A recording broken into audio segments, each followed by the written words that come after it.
Well, how very nice indeed. The Southern Poverty Law Center has decided, in their infinite wisdom, to grace us all with a guide. What guide, you may ask? Well, this guide is titled 10 Ways to Fight Hate.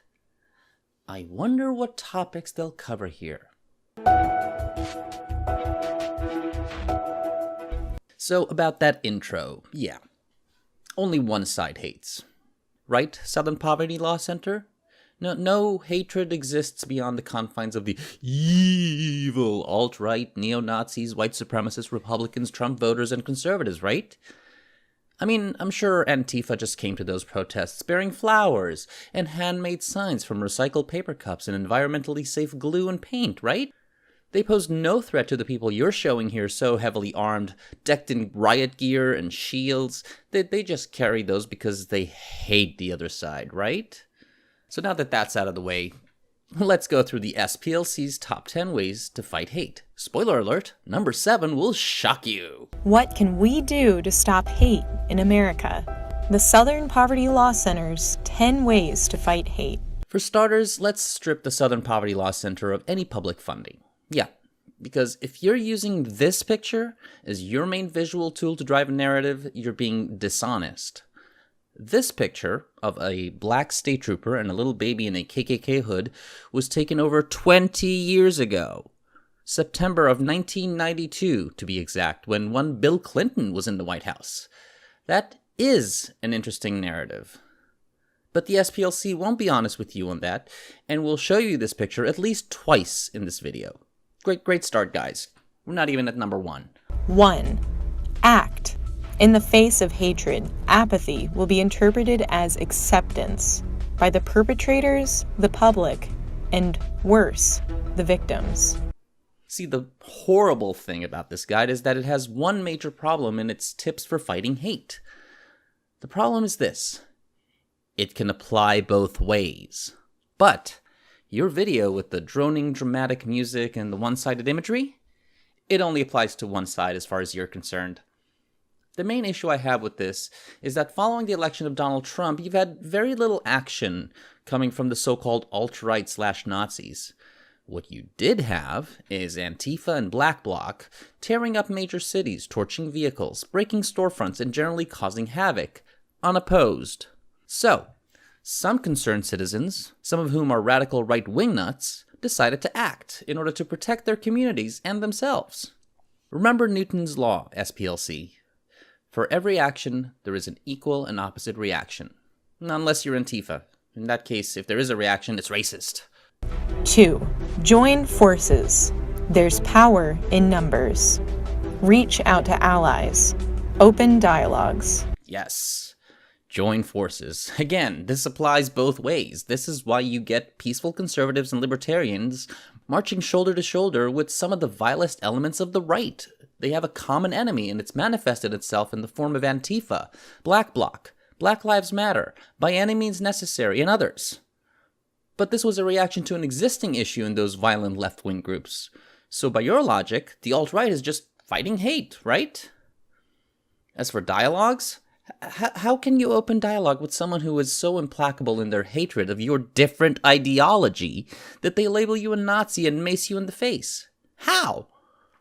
3. Support the victims. If you know a hate crime victim, reach out. If you are the victim of a hate crime, report the incident. You don't define a hate crime, Splc. More importantly, you shouldn't get to define what a hate crime is because according to you, Southern Poverty Law Center, hate can be post-election bias. You even have a hashtag report hate.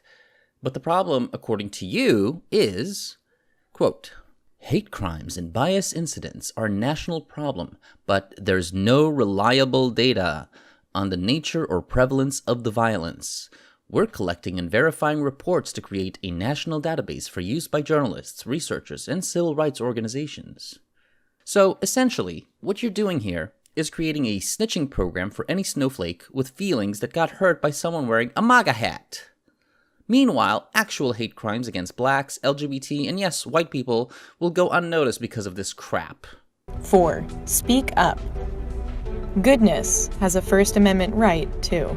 Well, at least you're not trying to kibosh other people's right to speak, but since they are not on your side, they are not good, or something. 5. Educate yourself. An informed campaign improves its effectiveness. From the Rose City Antifa homepage. What is fascism? Fascism can be difficult to define as all fascist movements do not include the exact same features. Fascism itself is based on the melding of antithetical ideas and contains internal logical inconsistencies, i.e., elitist yet populist, being extreme right yet using the language and trappings of the left, revolutionary yet conservative, etc. Unfortunately, the term has come to be used as a political epithet for any idea that is authoritarian, right-wing, or simply undesirable. This poses a problem for anti-fascists, as we feel that it is important to use the term in as precise a manner as possible. To that end, we utilize a definition of fascism which is based on a cluster of traits. While a movement may not have every single one, if it has a preponderance of these traits, we classify it as fascist. Now that was educational, and it's coming from your side. 6. Create an alternative. Meet every act of hatred with an act of love and unity. See, that's the ideal.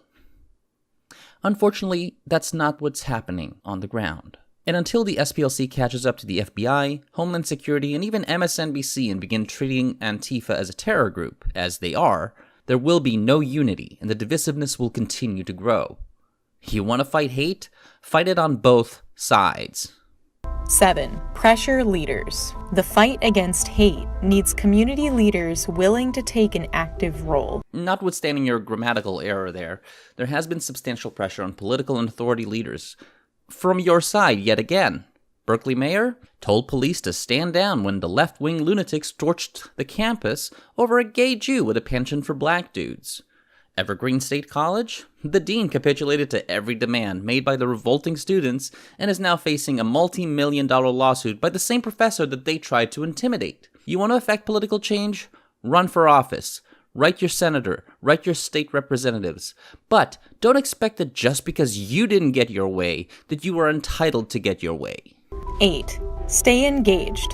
The best cure for hate is a united community. The communities are united, but unfortunately, you're getting in the way. You're dividing people up between black, white, brown, Asian, Arab, Muslim, Jewish, Baha'i, further limiting any chance of actual unity. A community of people doesn't just exist in an idyllic vacuum. People will have differences. People will have biases and prejudices. That doesn't mean that they cannot coexist. But if you divide them into groups, you'll balkanize them and you'll create further segregated communities. They'll be united all right, against each other. Stop with the unicorn and rainbow bullshit and start making some actual change. Denounce violence when it occurs, no matter where it comes from or which ideological or religious bent colors it. No pun intended. 9. Teach acceptance. Bias is learned early, often at home.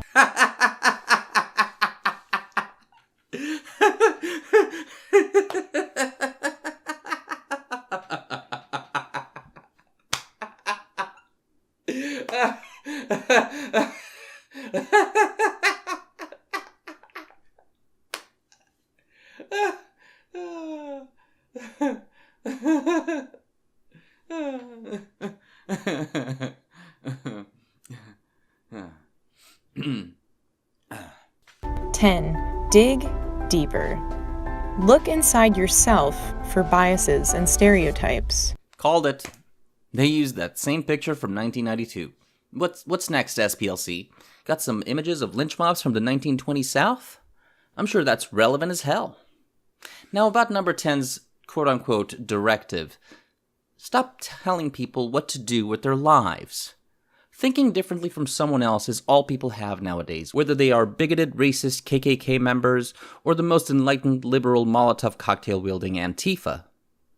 Stop trying to get us to police our own thoughts with this emotional manipulation and actually go and do something. Anyways, that's all the SPLC had to say here. It's pretty simple, really, and can be summed up fairly nicely in one sentence. Don't be an asshole to everybody. Don't say everything that is on your mind, and don't get offended by every little thing that comes your way, either left, right, or center. I'm the finer print. Peace.